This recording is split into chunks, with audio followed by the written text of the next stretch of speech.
Buenos días a todos.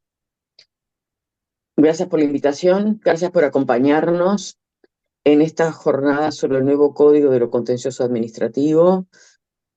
Los expositores son el profesor Carlos del Piazo, Adrián Gutiérrez, Fernando Gómez y yo, Selva Clet. El tema que se me asignó o que acordamos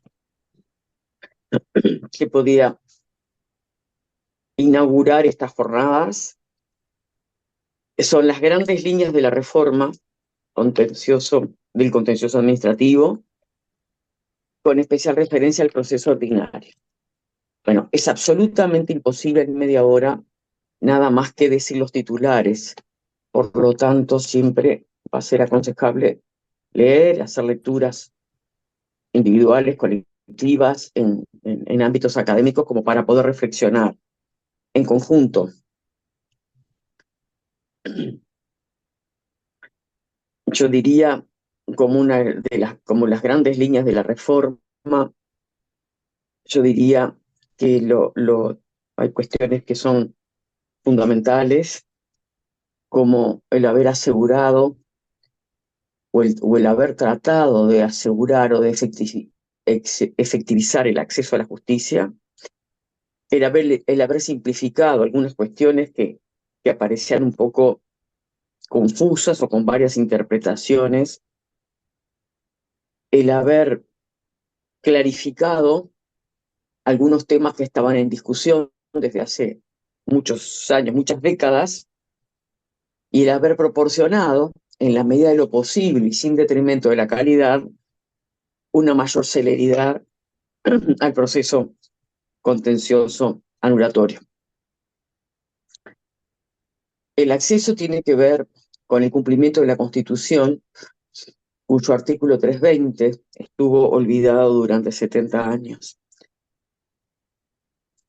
Tiene que ver también con que la instalación de los juzgados letrados de lo contencioso anulatorio tienen competencia nacional, por lo tanto, se logró uno de los principios básicos del acceso a la justicia, de la tutela jurisdiccional efectiva, que es que el sistema de justicia llegue al interior del país.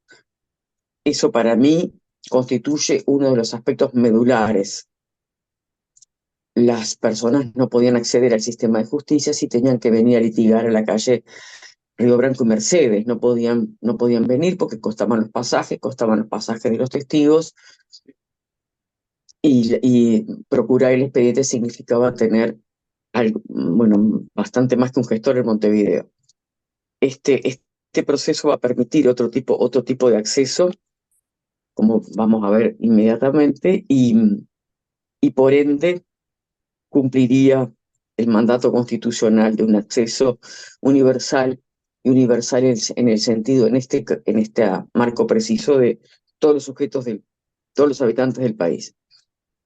En la misma línea, la gratuidad de la base, por ejemplo, es muy importante, así como la eliminación de un sistema injusto de percepción de tributos, al establecerse que la tributación es por partes y no por integrantes de la parte.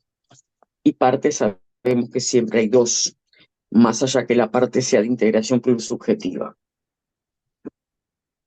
En esta idea de acercar la justicia al hombre de a pie, al hombre de la calle, como decía Couture en algún momento, se establecieron dos mecanismos procesales conocidos por el CGP, y el otro más acorde con la situación post-pandemia, pandemia y post-pandemia. Me estoy refiriendo a la itinerancia de estos jueces con competencia nacional, un viejo sueño de los codificadores de 1989 del CGP, de nuestros maestros, de que los tribunales se movilizaran en el interior del país, cubriendo por momentos diversas zonas. Bueno, eso que se llama régimen de movilidad también se le ha denominado régimen de itinerancia, que acá va a ser absolutamente imprescindible si es que existe la necesidad de tomar prueba personal, como si fuera, como lo es la prueba testimonial o la prueba pericial, en forma, pruebas que se desarrollan en forma oral, y que entonces este, la presencia del juez o la jueza, en el caso, en el interior, no solo que acerca a la justicia, sino que además permite ese contacto directo que no se tenía en el proceso totalmente escritural que tenía y tiene el Tribunal de lo Contencioso Administrativo en materia común con la de los juzgados letrados de lo contencioso andatorio. Sin embargo, también se pensó incluir medios técnicos, como es la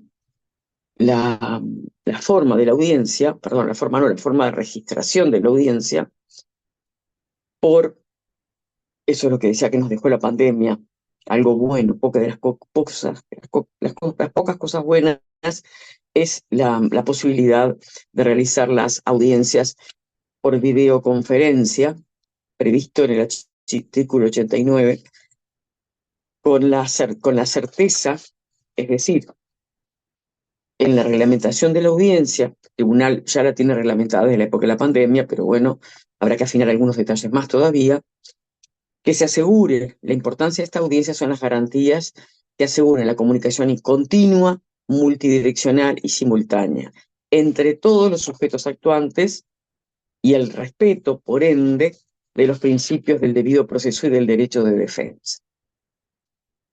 Bueno, eso tiene que ver con la dirección con la que se tome la audiencia, con la creación de un ambiente de extrema educación, afabilidad y diálogo, porque el rol de los operadores, de los abogados de las partes y de los jueces o del tribunal son siempre en combinación, en colaboración, y de eso no deberíamos olvidarnos. No deberíamos pensar que estamos enfrentados, sino que estamos colaborando para tener un proceso mejor. Hay algunos detalles, pero los voy dando mezclados porque el tiempo no es mucho y si no se nos van a pasar cosas importantes, como esto es para fortalecer el derecho de defensa. Por ejemplo, hay una previsión expresa y muy clara en cuanto al retiro de expedientes, en cuestión que está un poco discutida en su aplicación práctica. Bueno, ahora no hay ningún espacio para la discusión, y es, bueno, el retiro de los expedientes bajo autorización de la oficina, y siempre pensando en que eh,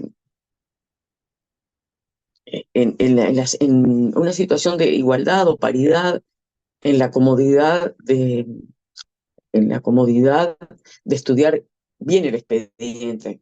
No estoy diciendo comodidad en un sentido banal, estoy diciendo que es muy bueno que tanto el actor con su asistencia letrada como el demandado o los demandados puedan tener un espacio temporal y un espacio físico como para poder estudiar cabalmente los expedientes. Eso sucede no solamente en los alegatos, sino en la utilización en la realización de algunos de determinados actos procesales que, como ustedes van a ver, tienen están previstos con un plazo común.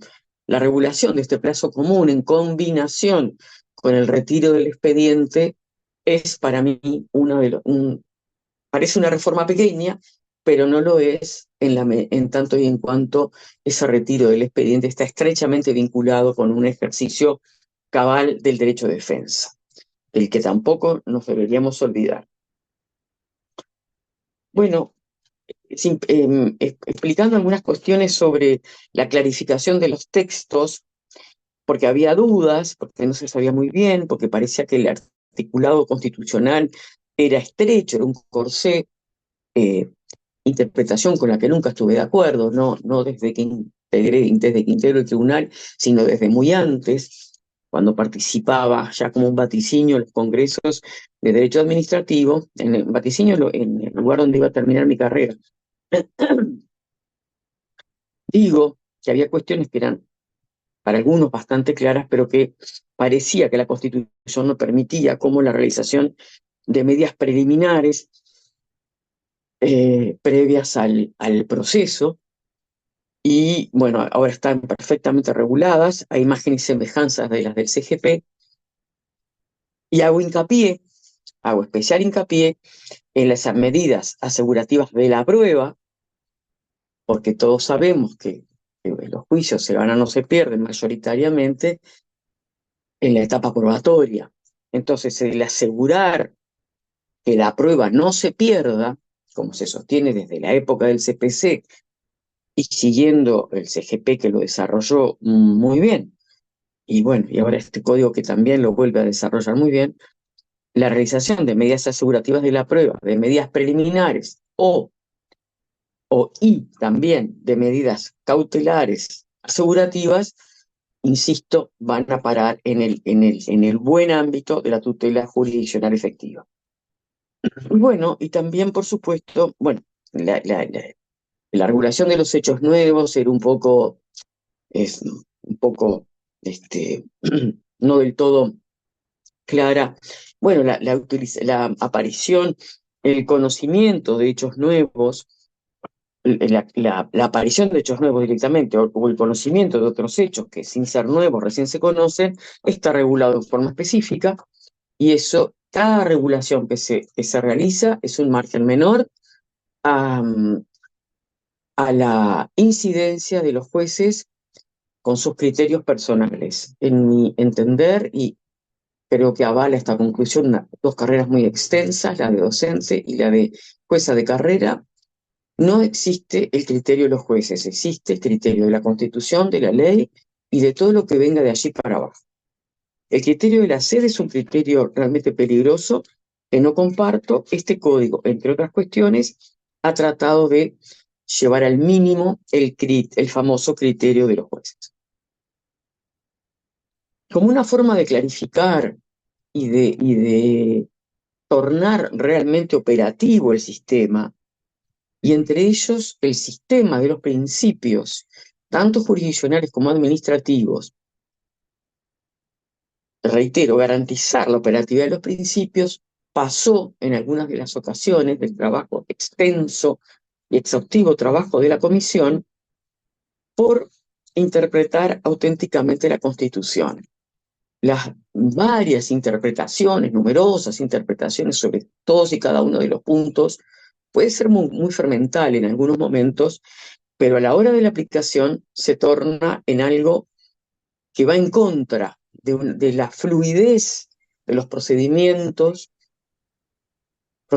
fluido que tiene que ser garantista, preciso, garantista, y que derive por añadidura en procesos más céleres, siempre, reitero, sin detrimento de la calidad.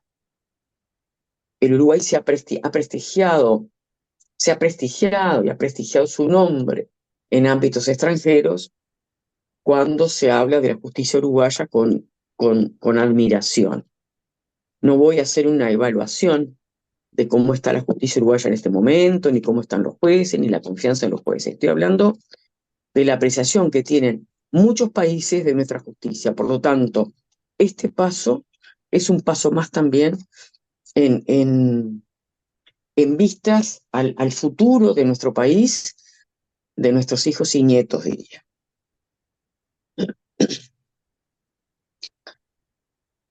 Ingresando ya, bueno, un poquito antes de ingresar al proceso ordinario de anulación, quiero decir dos cosas más.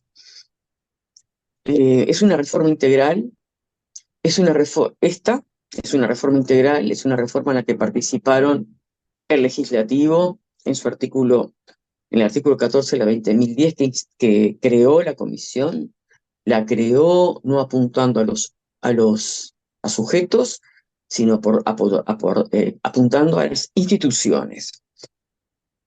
Se trata de una reforma integral porque establece un sistema. El sistema, lo podemos llamar de cualquier manera, pero podemos decir de la justicia administrativa, con dos grandes vertientes. el derecho, lo que Yeltsin Vidal llamaba la mirada estática de la organización judicial y la mirada dinámica. En ese sentido, Yeltsin decía, la mirada estática es como un mapa, como si uno mirara el mapa del Uruguay. Bueno, mapa que, reitero, antes no tenía justicia administrativa en el interior y ahora la tiene. Entonces miramos el sistema integral de lo contencioso y tenemos en el momento el Tribunal de Contencioso Administrativo encabezando el sistema y dos juzgados de los letrados de lo contencioso anulatorio, que en su momento tenemos toda la esperanza que la cantidad de esa pase a la que la comisión proponía, que era de 4 jueces.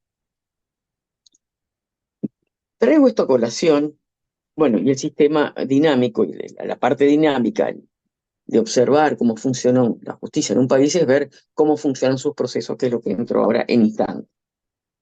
Pero de acá quería resaltar que por eso las normas de remisión, las normas finales de la 20.212, traen como normas en combinación con un artículo 5 que es muy moderno, porque habla de lo que sostenemos, pero no estaba tan claramente escrito, más allá del 16 del Código Civil, del 15 del CGP, del 332 de la Constitución, habla de la interpretación y de la integración y refiere, por supuesto, a la Constitución y a las leyes, a los principios generales de derecho, a las reglas de derecho análogas para la integración, teniendo en cuenta las doctrinas más recibidas y la jurisprudencia.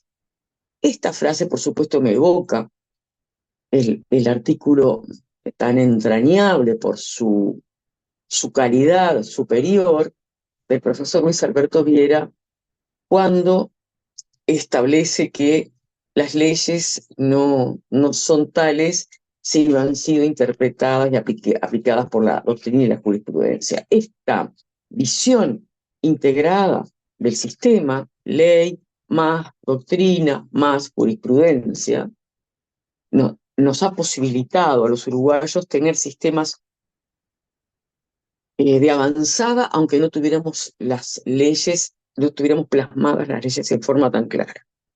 Así que subrayo esto porque es importante. Y este subsistema, vamos a decir, es un sistema, pero está dentro de un sistema general, que es el sistema de toda la normativa nacional que lo rige. Entonces, vamos a poder advertir en artículos, en la secuencia de artículos, por ejemplo, competencias reservadas al Tribunal de lo Contencioso Administrativo, porque es el único, por su posición institucional, que está en condiciones de investigar, examinar, observar, acotar, interpretar, que no sé si lo dije, una política pública. Y ese papel de enjundia se establece a cargo del órgano que encabeza la justicia administrativa. Bien, para no pasarme demasiado, no sé mucho cuánto tiempo llevo, pero trataré más o menos de acomodarme para entrarle ahí, porque se decía con especial en referencia al proceso ordinario. Entonces, no me quiero olvidar de nada, pero creo que no culminé la frase estableciéndome, haciendo hincapié en el 5, digo, ese artículo 5 de interpretación se tiene que interpretar a su vez en consonancia con el 207, que como normas de remisión, y por eso digo que ubica este sistema dentro del sistema nacional jurídico, en la norma de remisión, que es el artículo 207, como no podía ser de otra manera, hay una remisión a la ley orgánica de la judicatura y de organización de los tribunales, conocida entre nosotros como la LOT, y del Código General del Proceso, normas concordantes y modificativas. Recuerden que la audiencia por videoconferencia se estableció en época de la pandemia en el artículo 64 bis. Es importante esto porque este código está enfocando realmente en forma integral la reforma que se nos pidió, aunque se le pidió a las instituciones, que es, son jueces, son los creados, son juzgados de carrera, que tienen que funcionar, haberse creado, funcionar, establecer sus competencias y todos los etcétera, entre otras cosas tremendamente importantes, un apego estricto al estatuto de los jueces previsto por la Carta. Reitero, esta norma de revisión es tremendamente importante porque nos integra con el resto de la justicia. Por supuesto, estableciendo las diferencias que haya que establecer. Bien, para cerrar, para culminar la celeridad, diría que se estableció claramente que los plazos son perentorios e improrrogables, y eso por supuesto va a la celeridad y va a un impulso de oficio que antes quedaba en manos del parte.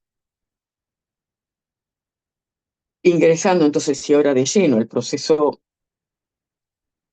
contencioso de anulación, el proceso principal de anulación, si no está antecedido por alguna medida preliminar asegurativa de la prueba cautelar, va a comenzar con la demanda. Recuerden que no procede la conciliación previa, y eso está previsto en el artículo 208.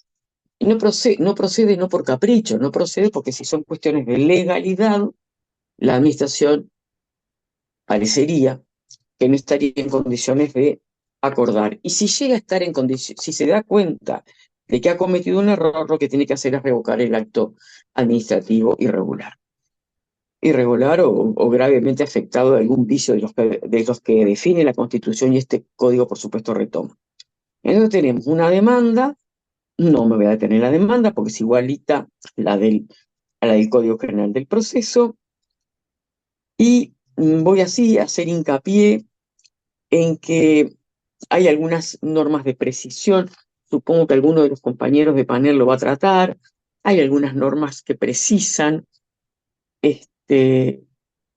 aquellos actos administrativos que son un poquito más complejos porque requieren la venia, la anuencia o el consentimiento de alguna otra autoridad, o incluso aquellos actos realizados en ejercicio de potestades delegadas. Este es un punto que está tratado, que es un poquito complejo y que, bueno, hace muy bien esta normativa en regularlo expresamente.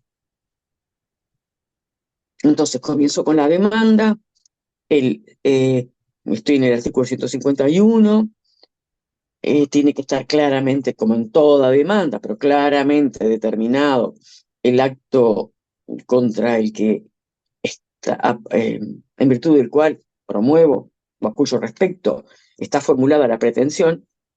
Están establecidos los documentos que se deben anexar, y acá en el 153 distinguimos los documentos que van con la demanda, que se agregan, se deben adjuntar a la demanda, de aquellos documentos que constituyen fuente probatoria. Eso lo dice el inciso final del 153, entonces dice, se acompañarán con la demanda tales y cuales documentos, los de la representación, lo que acredite la legitimación, que es distinto a la representación, la legitimación procesal, y bueno, la copia del acto impugnado. Alguna manera de tener el acto impugnado a la vista en el comienzo del juicio. Esta norma de que la prueba documental se anexan en el mismo momento que el resto de la prueba es importante porque es un apartamiento a la norma del CGP. Bueno, se habla de la acumulación de pretensiones activa, pasiva, mixta, todo tipo, tiene importancia, sí, porque va a ser retomado por el profesor Fernando Gómez.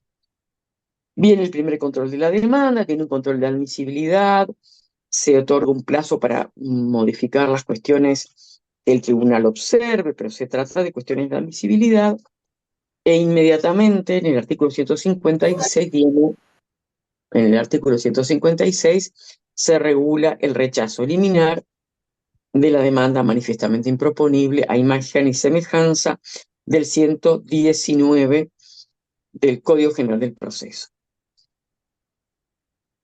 Como ya les adelanté, el 157 regula tanto el cambio de la demanda como la incorporación de hechos nuevos, una regulación precisa que, bueno, bastante similar al del CGP, con una clave importante que eh, están regulados perfectamente los requisitos de los hechos nuevos y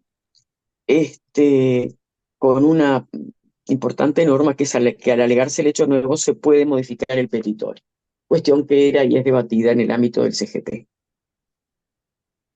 Por supuesto, de la demanda se confiere traslado, las actitudes del demandado están reguladas expresamente, allanarse o poner excepciones previas, contestar contradiciendo, bueno, en fin, citar a terceros, todo lo que se puede hacer en un proceso, pero que estaba muy magramente, no regulado, magramente regulado, o regulado como pudo hacerlo la 20.010 para tratar de, en una época bastante temprana, poder mejorar, aunque sean parte de algunas cuestiones del contencioso administrativo. Bueno, la contestación es igual, es por escrito y debe pronunciarse categóricamente sobre los hechos y sobre la autenticidad de los documentos cuya autoría le fuere atribuida. Y después vienen las consecuencias de no haber cumplido esta carga de colaboración del demandado, que además es el Estado, que es, como siempre, la admisión de los hechos alegados cuando no se cumple adecuadamente la carga de una correcta contestación. Tenemos la consecuencia adversa, que es que se tienen como admisión de los hechos alegados en la demanda. Luego viene el detalle de los documentos que se deben anexar a la contestación, como por espejo, lo decimos todos nosotros, se regula la demanda y se regula la contestación como en un espejo. Si no tengo una buena demanda, podré tener una buena contestación. Y bueno, acá está el deber de la administración de agregar los antecedentes administrativos completos.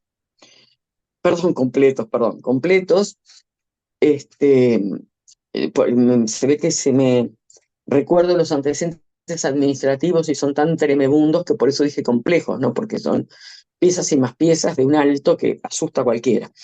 Bueno, así que es necesario agregar los antecedentes administrativos y la omisión se mantiene, la antigua omisión que, bueno, tiene la misma sanción que la anterior, el no haber contestado en forma adecuada. Bueno, después está regulado el elenco de las denominadas excepciones previas, dentro de las cuales hay algunas de las mencionadas, de la A a la letra K, que también son presupuestos procesales. Eso no importa demasiado, importa si estoy escribiendo un libro sobre este tema, pero no importa para el ejercicio, así que me voy a ceñir a decir que es parecido al CGP, que se establecen más o menos las mismas cuestiones, pero sí hay una salvedad importante en el tracto. Las excepciones previas las debe interponer, las que son típicamente excepciones previas, las debe interponer el demandado. Las que también constituyen presupuestos procesales, las debe relevar el tribunal de oficio, porque son presupuestos procesales, y eso está en el 163. Pero además, el inciso final del 163 dice que si el tribunal advierte que ocurre alguna de estas circunstancias, o sea, son circunstancias que hacen peligrar la consecución del proceso. ¿Por qué? Porque si se hace lugar a alguna de ellas, el proceso culmina en esta etapa. Por lo tanto, antes de que el proceso se dé por culminado, la ley establece que se debe otorgar a las partes una vista por el plazo común, y acá es donde se hace hincapié, debe ser importante. Igual no hay tanto elemento, por ahora tenemos una demanda, una contestación más los antecedentes administrativos, pero hay un plazo común para pronunciarse sobre el punto. El tribunal deberá decir en términos un poquito elípticos, en términos condicionales, no sé cómo lo va a expresar una resolución, pero deberá decir Bueno, el tribunal advierte que puede existir una situación de, bueno, falta de agotamiento de la vía administrativa, lo que sea, que no fue puesta como excepción, porque si está puesta como excepción, se resuelve con excepción. El asunto es adicionar a eso que el juez puede, el tribunal puede relevarlo, el juez y el tribunal lo pueden relevar de oficio, cuestión que ya no se discutía, pero con el aditamento, bueno, pero para decidir esto que pone fin al juicio, vamos a oír a las partes. Me parece un avance en el derecho de defensa. Por supuesto, las excepciones se sustancian, eh, las partes vuelven a tener un plazo común para agregar, para proponer prueba de las excepciones cuando fueran necesarios. Se reitera que los documentos se proponen también en el momento del ofrecimiento de la prueba. Hay un plazo para ofrecer contraprueba, prueba sobre prueba, y una vez diligenciada la prueba, y si no hay que diligenciarla, también tenemos un plazo común para alegar. Seguimos transitando un proceso escrito. Y la sentencia se adopta fuera de audiencia. Así que por lo menos ahí tenemos una primera providencia que destaco, que es la resolución de las cuestiones previas. Culmina excepciones previas y las otras que vengo mencionando, ¿no? Los que son presupuestos procesales. Culminado esto, o sea, vencidos los plazos respectivos para la contestación de la demanda, o en su caso resueltas las excepciones o las otras cuestiones relevadas de oficio, siempre que no haya culminado el juicio, por supuesto, nace un nuevo, las partes tienen un nuevo plazo de 10 días, de nuevo común, para ofrecer prueba sobre el objeto principal. Cualquier medio de prueba no prohibido por la ley, y se reitera que los documentos se agregan en este momento y no con la demanda y la contestación. Luego, el tribunal dicta una sola resolución pronunciándose, perdonen, del ofrecimiento de pruebas se confiere un plazo común también de 5 días para ofrecer contraprueba o prueba sobre prueba. Es un tema, digo así por si no voy a tener tiempo de examinar, salvo que haya un tiempo al final, o haya alguna pregunta qué es contraprueba y qué es prueba sobre prueba. Si no, igualmente está escrito en el CPP, en el análisis del proceso penal, y hay una nueva resolución que recae sobre la prueba, la contraprueba y la prueba sobre prueba. O sea, todo lo atinente a las observaciones, comentarios, o, bueno, más que comentarios, deberían ser observaciones o aquiescencias, o en fin, que hagan las partes sobre la prueba del otro o sobre las objeciones de la prueba del otro respecto de mi prueba.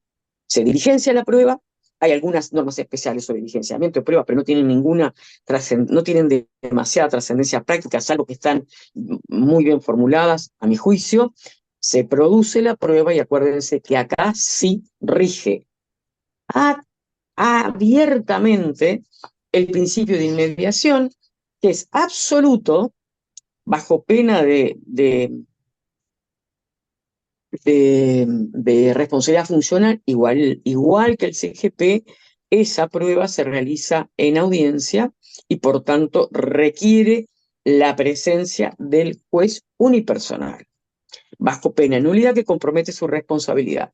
Sin embargo, a semejanza de lo que se hizo en la 19.090 con la Suprema Corte, para el tribunal no es preceptivo, está facultado a asistir a las audiencias, como está facultado cualquiera de los integrantes del tribunal para asistir a una audiencia. No existe ninguna prohibición y por supuesto que si los ministros quieren ir, pueden ir. Pero ahora está más claro en qué sentido. En el sentido que si el tribunal decide asistir, alcanzan con que vayan 3 y no es necesario que vayan los 5.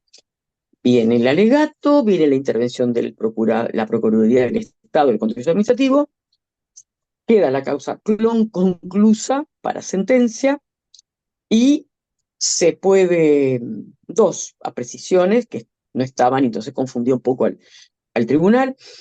Se pueden dictar decisiones anticipadas, lo que significa celeridad, y bueno, en algún momento sacar todos los casos que son iguales de una buena vez, no aquellos casos en que se podría declarar los efectos generales, que es otra historia. Estoy hablando de los casos en que no se deberían declarar los efectos generales, o no corresponde declararlos, pero sí corresponde que salgan todas las sentencias de una vez. ¿Cuál es el mecanismo de la decisión anticipada? No voy a profundizar en eso porque tenemos 30 años de aplicación del CGP más los anteriores, porque la decisión anticipada es muy anterior al CGP. Y sí está prevista la posibilidad de tomar una diligencia para mejor proveer, bueno, en términos no restrictivos, pero en términos razonables. Bueno, y con esto, porque no puedo seguir con la sentencia y con los eventuales recursos y con más nada, doy por terminada por ahora y sin perjuicio mi intervención y muchas gracias.